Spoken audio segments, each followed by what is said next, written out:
Hello students, Kumar study circle में आप सबका स्वागत है।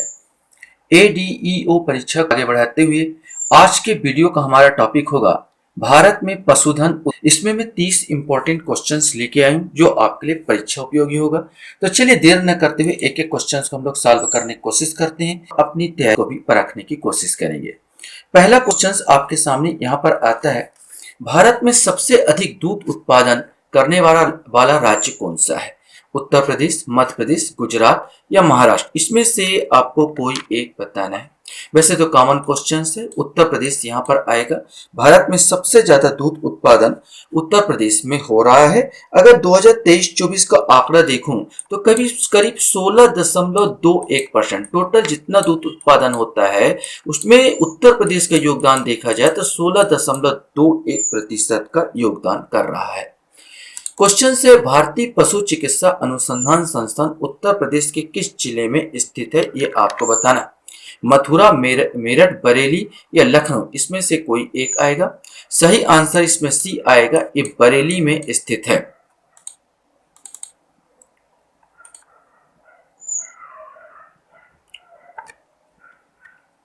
क्वेश्चन हमारे सामने आता है, राष्ट्रीय गोकुल मिशन के तहत जमावीर स्टेशन कहाँ स्थापित किया गया है? कन्नौज, इटावा, पूर्णिया या मधुबनी? इसमें से आपको बताना है कि सही आंसर इसमें क्या आएगा। सही आंसर सी आएगा, पूर्णिया। ये बिहार में पड़ेगा। ब्रीडिंग का प्रमुख उद्देश्य क्या है? ये आपको बताना। पशुओं को बेचने के लिए, पशुओं की संख्या बढ़ाना, उच्च गुणवत्ता के उत्पादन प्राप्त करना, पशुओं को प्रशिक्षण देना? इसमें से आपको बताना है। सही आंसर सी आएगा, उच्च गुणवत्ता के उत्पाद को प्राप्त करना,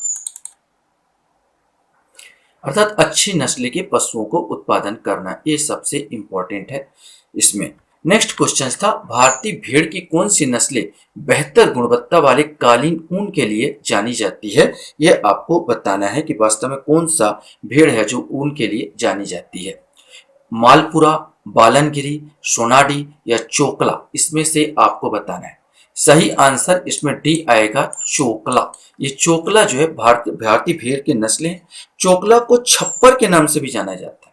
एक चीज याद रखता है, इसको छप्पर के नाम से भी जाना जाता है। और ये होता है शेखावटी, राजस्थान का मूल निवासी है। ये कौन आपका बेहतर ये जो नस्ल है भारतीय भेड़, ये राजस्थान में पाया जाता है। इसे राजस्थान का मेरिनो ये भेड़ की नस्ल है, राजस्थान का मेरिनो भी कहा जाता है चोकला को। ये दिमाग में रखेंगे। क्वेश्चन है, निम्नलिखित में से किसका प्रयोग पशुओं को बिरचेक के रूप में किया जाता है? ये आपको बताना। मैग्नीशियम सल्फेट, एल्युमिनियम हाइड्रोक्साइड, अरंडी का तेल, उपरोक्त सभी? इसमें से आपको बताना है। तो सही आंसर इसका डी आएगा, उपरोक्त सभी। बिरचेक वे दवाएं हैं जो आंतों की गतिविधि को तीव्र कर देती है, जिससे पाचन क्रिया ठीक रहता है, मल आदि अच्छे से निकल जाता है।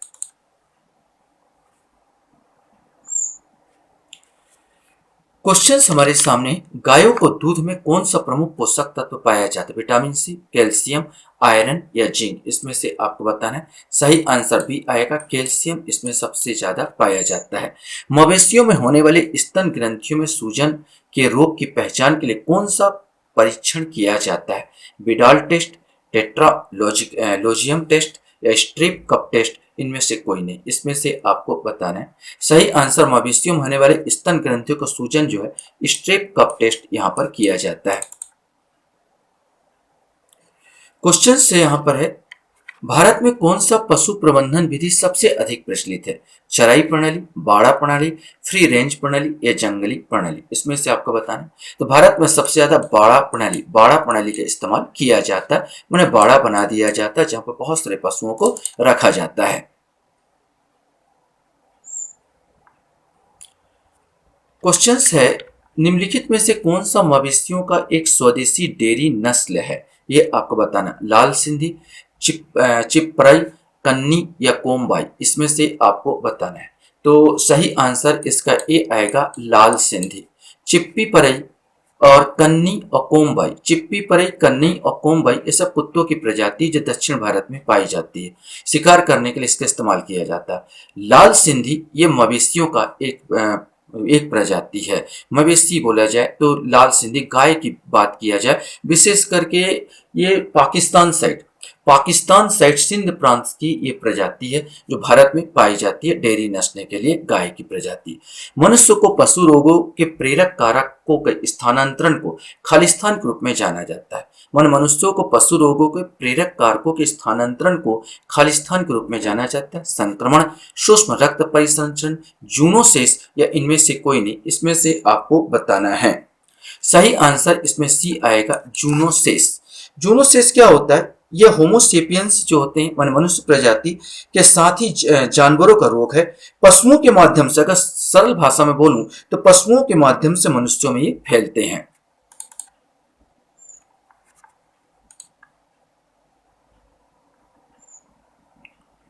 क्वेश्चंस हमारे सामने यहां पर आता है, आधुनिक पशुधन प्रबंधन में कौन सी तकनीक इस्तेमाल की जाती है? कृत्रिम गर्भधारण, उन्नत आहार प्रबंधन, पशुओं का स्वास्थ्य की निगरानी, उपरोक्त सभी। तो सही आंसर डी आएगा, उपरोक्त सभी, क्योंकि आधुनिक पशुधन प्रबंधन प्रणाली में ये तीनों का ही इस्तेमाल किया जा रहा है। क्वेश्चन हमारे सामने यहाँ पर आता है, जंतुओं में संकर प्रजनन से संबंधित कुछ चुनौतियां क्या है? यहाँ पर ब्रीडिंग जो होता है उसमें संकर प्रजाति उत्पन्न की जाती है, इसमें चुनौती क्या है? जनक नस्लों को बनाए रखने में परेशानी, बाद की पीढ़ियों में अप्रत्याशित प्रदर्शन, ए और बी दोनों, उपरोक्त में से कोई नहीं। तो सही आंसर ये सी वाला आएगा। ये दोनों चीज देखने को मिलते हैं कि जनक नस्लों को बनाए रखने में परेशानी होता है, इसमें अगर जो हाइब्रिड अगर लेते हैं तो, और बाद की पीढ़ियों में अप्रत्याशित प्रदर्शन भी देखने को मिलता है।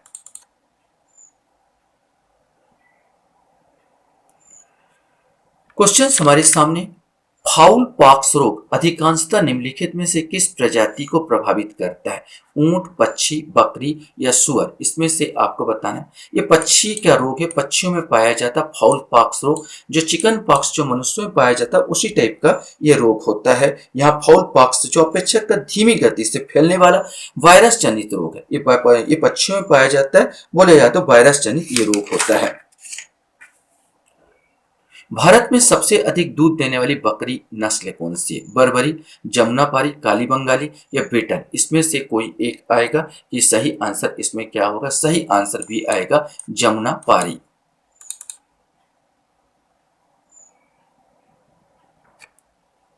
क्वेश्चन है, स्टॉक फार्मिंग क्या है? एक समय में 2 या 3 फसलों को उगाना, पशुओं का प्रजनन, फसल रोटेशन, उपरोक्त में से कोई नहीं, इसमें से आपको बताना है। स्टॉक फार्मिंग माने पशुओं का प्रजनन जो होता है उसी को स्टॉक फार्मिंग कहा जाता है। क्वेश्चन हमारे सामने आता है, कौन सा पशु प्रबंधन तरीका टोटल फीडिंग सिस्टम TFS कहलाता है? ये आपको बताना है।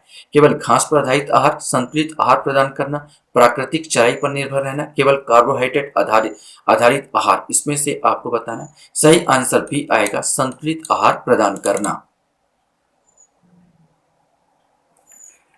आपके पास क्वेश्चन है, कृत्रिम गर्भाधान का क्या लाभ है?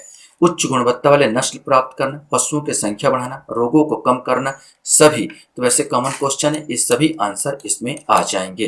कृत्रिम गर्भाधान के जो यही विशेष रूप से किया जाता है कि उच्च गुणवत्ता वाली नस्ल प्राप्त होती है, पशुओं की संख्या बढ़ती है और रोगों को कम किया जा सकता है। भारतीय प्रजातियों में कौन सी गाय प्रजाति सबसे अधिक दूध देती है? अब इसमें आपको बताना है। हल्दीबाड़ी, गिर, सिंधी या राठी। यहाँ पर आपको लाल सिंधी जो बता चुका था, भी जो प्रजाति है भारत में पाई जाती है। तो हल्दीबाड़ी, गिर, सिंधी या राठी, इसमें से कौन सी गाय की प्रजाति जो सबसे अधिक दूध देती है, ये आपको बताना है। तो सही आंसर भी आएगा गिर। गिर कहा जाता है कि प्रतिदिन 50 से 80 तक लीटर देती है। 50 लीटर से इसका बात किया जाए तो 80 लीटर तक ये एक दिन में दूध देती है, और सबसे ज्यादा यही नस्ल की जो गाय है ये दूध देती है। क्वेश्चन है, राष्ट्रीय डेयरी अनुसंधान संस्थान स्थित है झांसी, नई दिल्ली, लुधियाना या करनाल, इसमें से आपको बताना है। कॉमन क्वेश्चन है, यह हरियाणा के करनाल में स्थित है। उच्च दूध उत्पादन के लिए जाने जाने वाली गाय की नस्लें, अब एक और यहाँ पर गाय की नस्ल की बात किया जा रहा है। गंगा तीरी, हरियाणा साहिवाल या थारपारकर, इसमें से आपको बताना। अब इन चारों में से छांटना था तो चारों में से साहिवाल जो है ये अच्छी गाय बोला जाता है। ये प्रतिदिन 10 से 16 लीटर तक दूध देती है साहिवाल। क्वेश्चन यहाँ पर आता है 2024 की पशुधन जनगणना का शुभारंभ किसने किया, ये आपको बताना है। प्रधानमंत्री नरेंद्र मोदी ने, केंद्रीय मत्स्य पालन पशुपालन और डेयरी मंत्री, कृषि मंत्री और राज्य कृषि मंत्री, इसमें से आपको बताना है। सही आंसर इसका बी आएगा, केंद्रीय मत्स्य पालन पशुपालन और डेयरी मंत्री ने 2024 के पशुधन जनगणना का शुभारंभ किया था। क्वेश्चन हमारे सामने आता है 2024 की पशुधन जनगणना के दौरान कितने प्रजातियों की जनगणना की जाएगी? 10 प्रजाति, 16 प्रजाति, 20 प्रजाति या 25 प्रजाति, इसमें से आपको बताना है। सही आंसर बी आएगा, 16 प्रजातियों की यहाँ पर जनगणना की जाएगी। 2024 की पशुधन जनगणना का कुल परिव्यय क्या है? कितना खर्च आएगा? 100 करोड़, 150 करोड़, 200 करोड़ या 250 करोड़, इसमें से कोई एक आएगा। सही आंसर सी 200 करोड़ रुपए इसमें खर्चा आने की संभावना है। क्वेश्चन हमारे सामने आता है, पशुधन जनगणना किस मंत्रालय के द्वारा किया जाता है, ये आपको बताना है। कृषि मंत्रालय, मत्स्य पालन पशुपालन और डेयरी मंत्रालय, स्वास्थ्य मंत्रालय या वित्त मंत्रालय, इसमें से आपको कोई एक आएगा। सही आंसर भी आएगा, मत्स्य पालन पशुपालन और डेयरी मंत्रालय। पहली पशुधन जनगणना कब की गई थी? 1910, 1919, 1920 या 1925, इसमें से कोई एक। सही आंसर भी आएगा, 1919 में की गई थी पहली पशु जनगणना। हर 5 साल में ये जनगणना की जाती है। क्वेश्चन हमारे सामने यहाँ पर आता है, भारत में किस राज्य में सबसे अधिक मांस उत्पादन होता है, ये आपको बताना है। पश्चिम बंगाल, केरल, तमिलनाडु, उत्तर प्रदेश, इसमें से कोई एक आएगा। तो सही आंसर इसमें पश्चिम बंगाल आएगा। अगर मैं 2023-24 का अगर आंकड़ा लूं तो पश्चिम बंगाल में जो है 12.62% मांस का उत्पादन हुआ।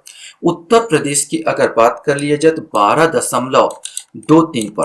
12.23% मांस का उत्पादन हुआ था। इसके बाद महाराष्ट्र 11.28 और फिर तेलंगाना 10.35 यहाँ पर उत्पादन हुआ था। सबसे ज्यादा पश्चिम बंगाल 12.62 आएगा।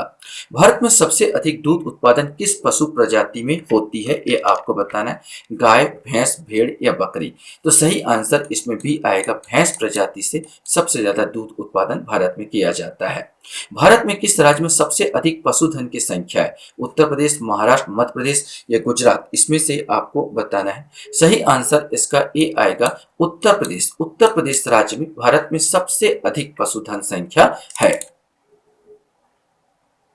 लास्ट क्वेश्चंस आपके सामने यहाँ पर आता है कि पशुओं में परजीवी संक्रमण से बचाव के लिए क्या उपाय किए जाते हैं? पशुओं को साफ सुथरा रखना, पशुओं का नियमित रूप से दवाइयां देना, पशुओं को सुरक्षित वातावरण रखना। उपरोक्त सभी कॉमन क्वेश्चंस था, इसमें डी आ जाएगा, उपरोक्त सभी। आशा करता हूँ ये वीडियो भी आपको अच्छा लगा होगा। आप लोग मेरे वीडियो को वॉच करते इसलिए धन्यवाद। Thank you very much.